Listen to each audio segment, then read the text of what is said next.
भगवान विष्णु को कैसे प्रसन्न करें दोस्तों? वैदिक पंचाग के अनुसार 25 जनवरी को षठतिला एकादशी है। यह पर्व हर वर्ष मार्ग शीर्ष पक्ष की एकादशी को मनाया जाता है। 2025 शनिवार के दिन करीब 400 वर्षों बाद एक दिव्य और दुर्लभ संयोग बनने जा रहा है, क्योंकि इस दिन साल की सबसे बड़ी एकादशी षठतिला एकादशी पड़ने जा रही है दोस्तों। यह एकादशी शनिवार के दिन पड़ रही है, जिस वजह से इस दिन 3 बड़े योगों का निर्माण हो रहा है, जो कि है धन, लक्ष्मी योग, अमृत सिद्धि योग और गजकेसरी योग। दोस्तों, इन 3 योग के निर्माण की वजह से भगवान विष्णु और महालक्ष्मी की असीम कृपा बरसने वाली है। और अगर इस दिन आप चुपचाप किसी को बिना बताए स्वास्थ्य से जुड़ा यह अचूक उपाय कर लेते हैं, तो आपकी सभी समस्याओं का हल संपूर्ण रूप से हो जाएगा। दोस्तों, एक साल में करीब 24 एकादशी पड़ती है और 10 जनवरी 2025 शनिवार को षठतिला एकादशी सभी एकादशी में से सबसे बड़ी मानी जाती है, क्योंकि यह एकादशी दिवाली से 4 दिन पहले पड़ती है।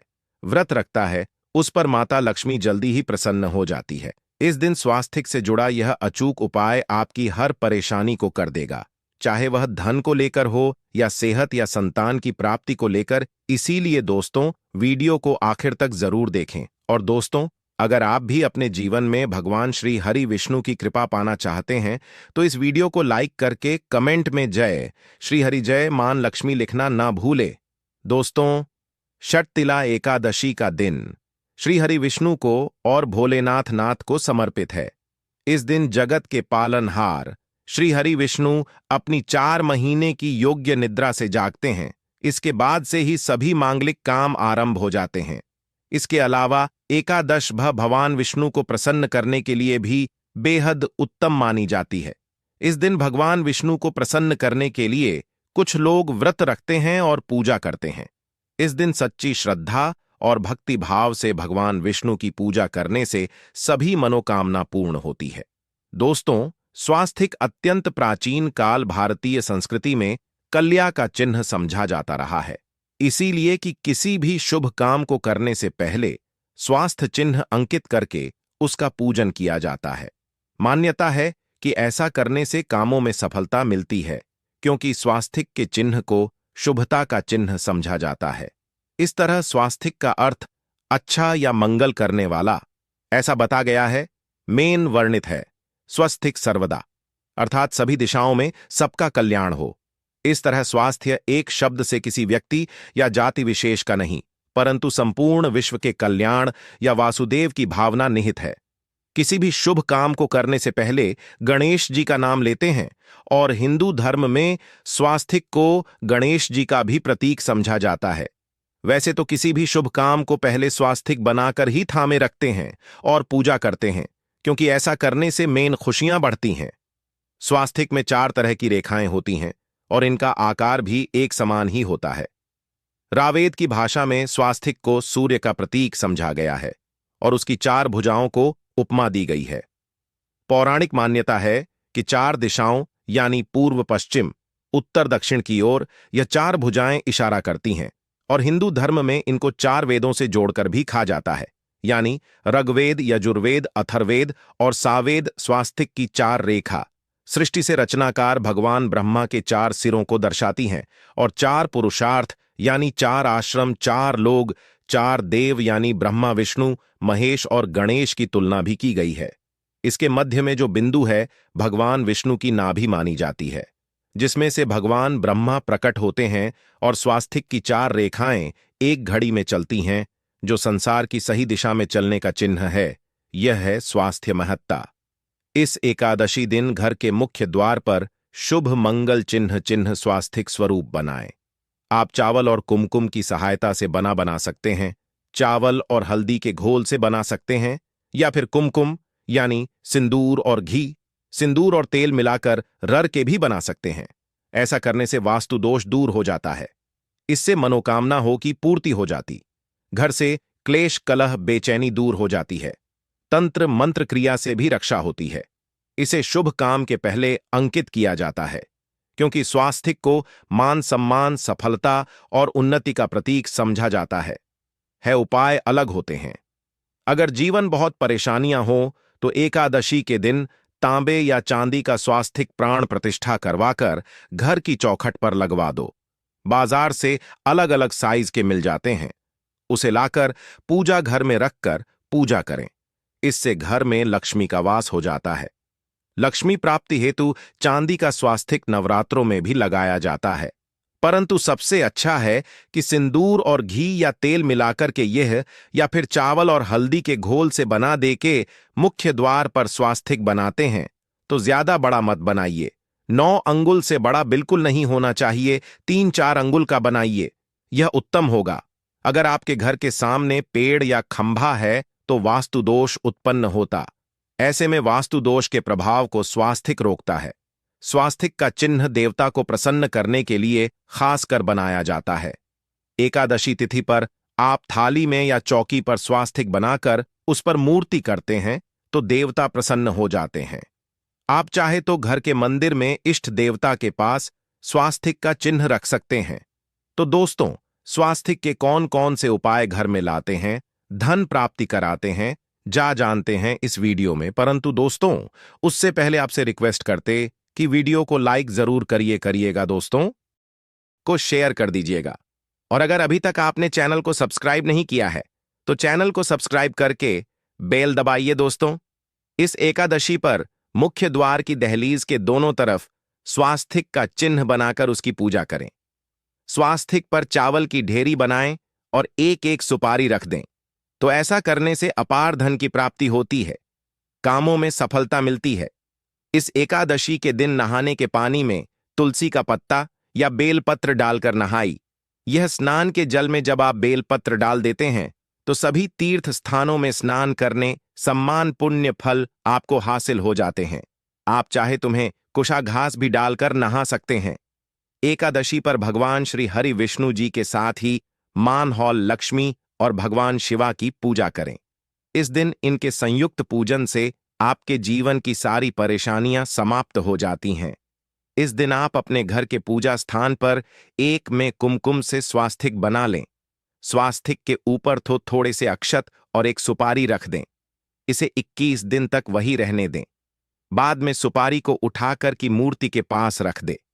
2 दिन तक यह बने रहने से आपके जीवन में कभी धनन की कभी कमी नहीं होती।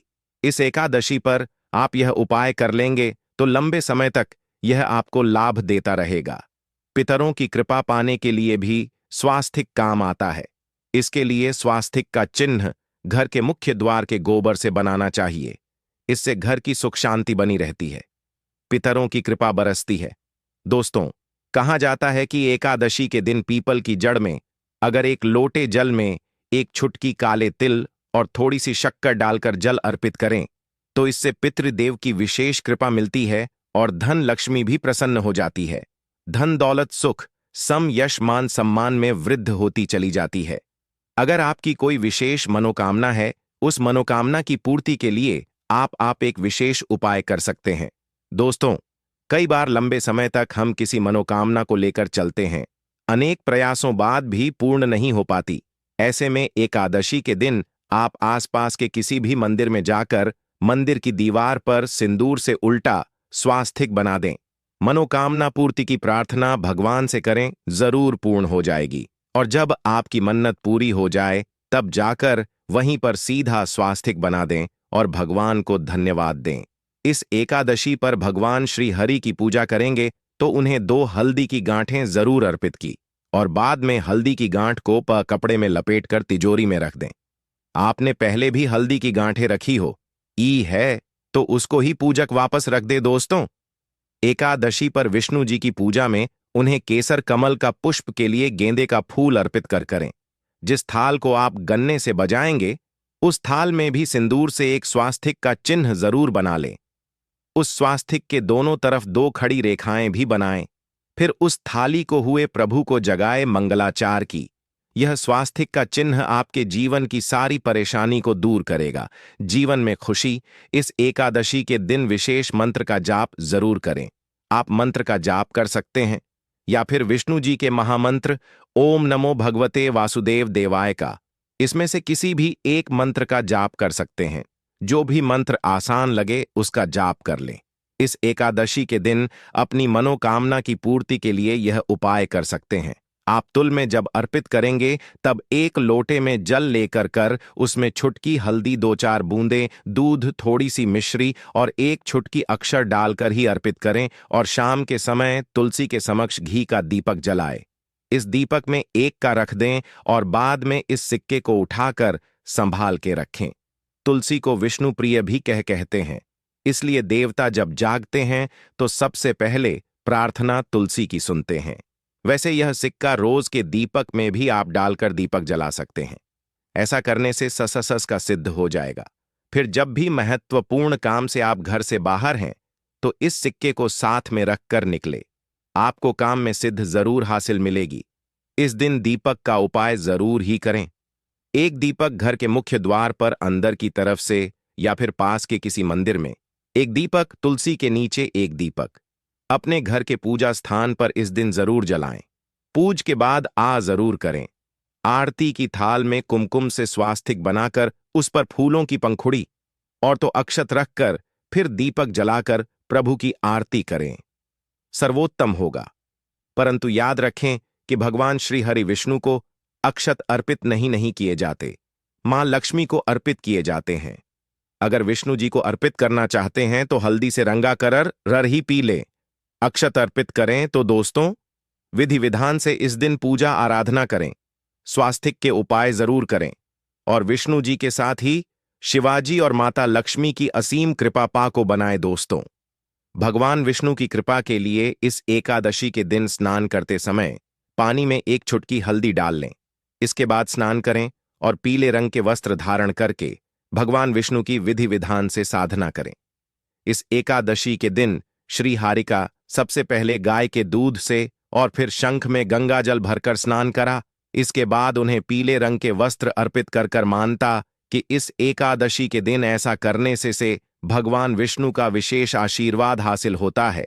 इस एकादशी के दिन भगवान विष्णु की पूजा करते समय उन्हें केसर अथवा पीले चंदन या हल्दी का तिलक लगाए। साथ ही साथ भगवान विष्णु के प्रिय पीले रंग के फूल और पीले फल चढ़ाए। मान्यता है कि इस उपाय को करने से भगवान विष्णु शीघ्र ही प्रसन्न होकर भक्तों को मनचाहा आशीर्वाद देते हैं।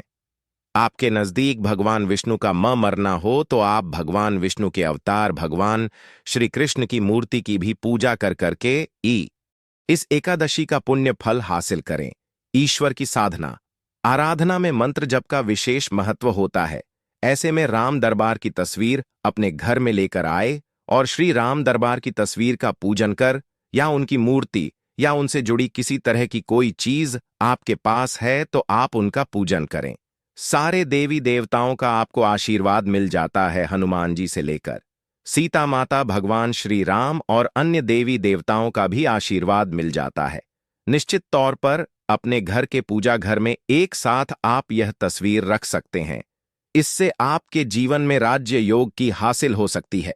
दोस्तों, इसी तरह यदि आप अपने घर के पूजा घर में या किसी अन्य स्थान पर यदि कोई तस्वीर रखना चाहते हैं और उसे लगाकर अपने घर में लाभ हासिल करना चाहते हैं तो अपने घर में या पूजा आपको निश्चित तौर पर त्रिदेव की तस्वीर या मूर्ति एक ही स्थान पर लाकर अवश्य रखनी चाहिए।